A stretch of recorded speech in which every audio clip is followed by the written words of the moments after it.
شب برات میں نمبر 1 جو شراب کا عادی ہوگا، نشے کا عادی ہوگا، اس کی بخشش نہیں ہوگی۔ نمبر 2 جس نے ماں باپ کا دل دکھایا ہوگا اس کی بخشش اور مغفرت نہیں ہوگی تا وقت یہ کہ وہ توبہ نہ کر لے، وہ اللہ کی بارگاہ میں معافی مانگ کر اللہ سے عہد نہ کر لے۔ اس لیے جو ماں باپ کی نافرمانی کرے گا شب برات میں اس کی مغفرت نہیں ہوتی۔ میرے آقا علیہ السلام کی حدیث ہے، اللہ کے رسول علیہ السلام نے فرمایا، اے انس ہو سکے تو صبح اس حال میں کرنا کہ تیرے دل میں کسی کے لیے کینہ نہیں ہو، یہ میری سنت ہے، اور جو میری سنت پر عمل کرے گا وہ جنت میں میرے ساتھ داخل کیا جائے گا۔ اب آپ کہیں گے بغض اور کینے کی پہچان کیا ہے؟ بغض اور کینے کی پہچان یہ ہے کہ کسی کو خوشی میں دیکھ کر اپنے کو تکلیف ہوتی ہو اور کسی کو تکلیف میں دیکھ کر اپنا دل خوش ہوتا ہو، سمجھ لو کہ اس کے لیے تمہارے دل میں کینہ ہے۔ ہر مومن کے لیے دل صاف کر لو، یہ اتنا بڑا وظیفہ، اس سے بڑا وظیفہ کچھ نہیں ہو سکتا۔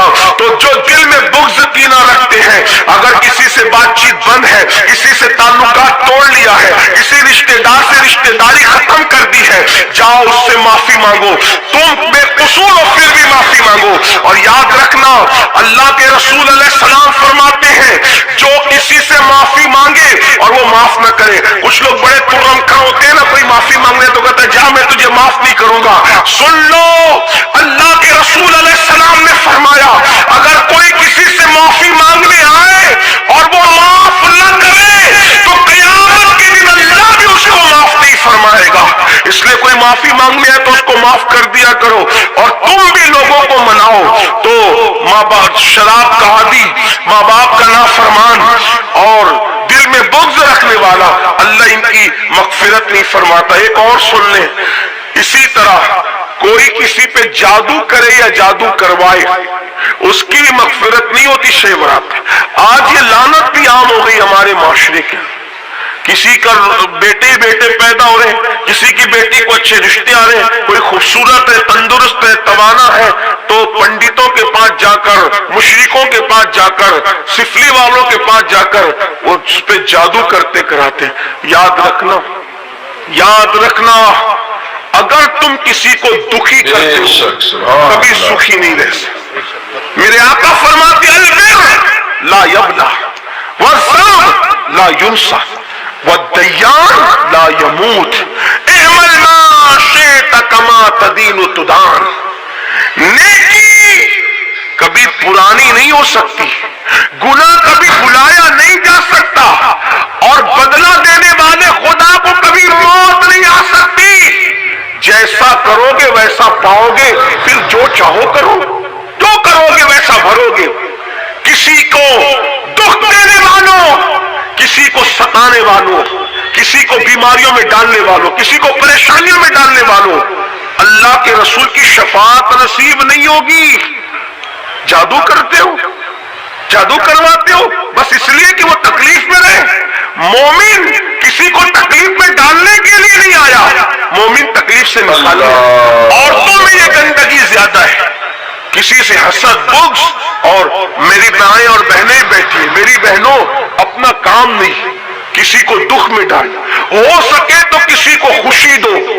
تم دوسروں کو خوشی دو گے اپنی حیثیت کے مطابق، اللہ تمہیں خوشی دے گا اپنی شان کے مطابق۔ تو ان لوگوں کی شب برات میں بخشش نہیں ہوتی مگر جو توبہ کر لے۔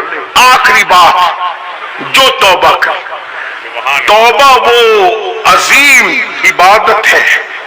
میرا اللہ فرماتا ہے ان اللہ یحب التوابین، بے شک توبہ کرنے والوں کو اللہ اپنا محبوب بنا لے۔ بس ایک آخری بات کہنے چلاؤں، توجہ سے سننا۔ بڑے سے بڑا پاپی، بڑے سے بڑا مجرم اگر توبہ کرے تو اللہ اس کو اسی وقت معاف کرتا۔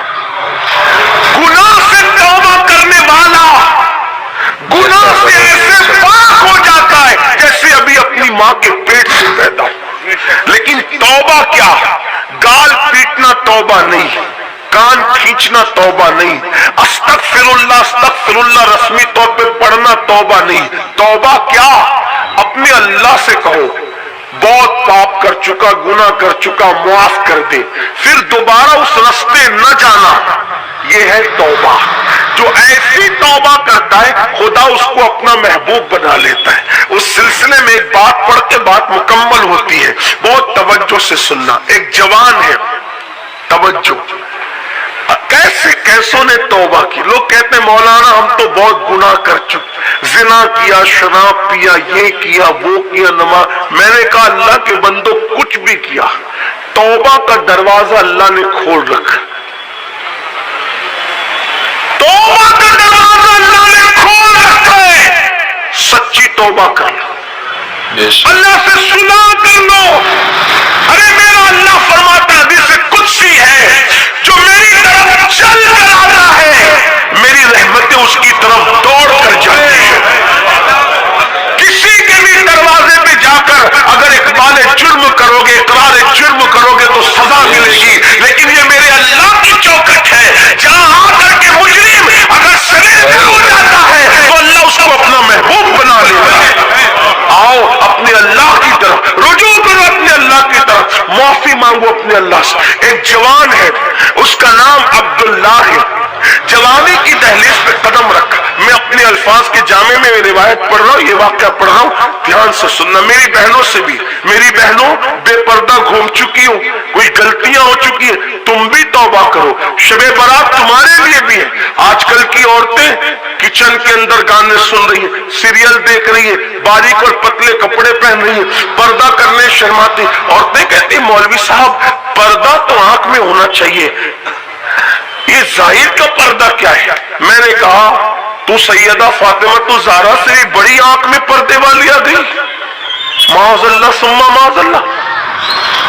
اگر آنکھ کا پردہ ہی کافی ہونا تو سیدہ فاطمہ زہرا نے چہرے کا پردہ کیوں کیا، وجود کا پردہ کیوں کیا؟ بلکہ میرے نبی کی شہزادی کے تو پردے کا عالم یہ تھا۔ میرے امام اہل سنت کہتے ہیں جس کا آنچل نہ دیکھا مہو مہر نے اس ردائے نزاہت پہ لاکھوں سلام۔ ان کے سر کے دوپٹے کو کبھی چاند و سورج نے بھی نہیں دیکھا۔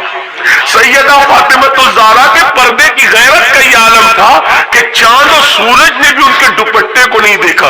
آج ہماری بیٹیوں کو کون نہیں دیکھا؟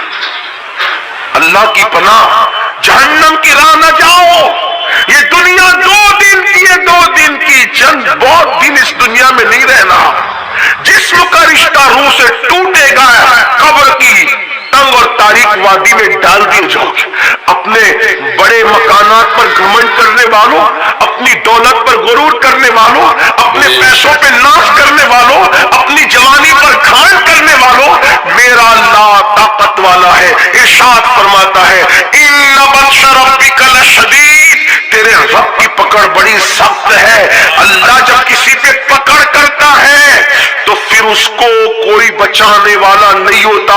ان عذاب ربک لواقع ما له من دافع، جب اللہ کسی پہ عذاب نازل کرنے کا فیصلہ کر لے تو دنیا کی کوئی طاقت اس کو بچا نہیں سکتی۔ جوانی، دولت اور حسن کے نشے میں خدا کی نافرمانی کرنے والوں، موت کی تلوار سروں پہ لٹک رہی ہے۔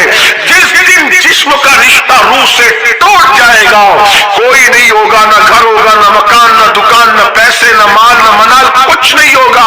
ایک ایسی قبر میں جاؤ گے جہاں کروٹ لینے کی بھی جگہ نہیں۔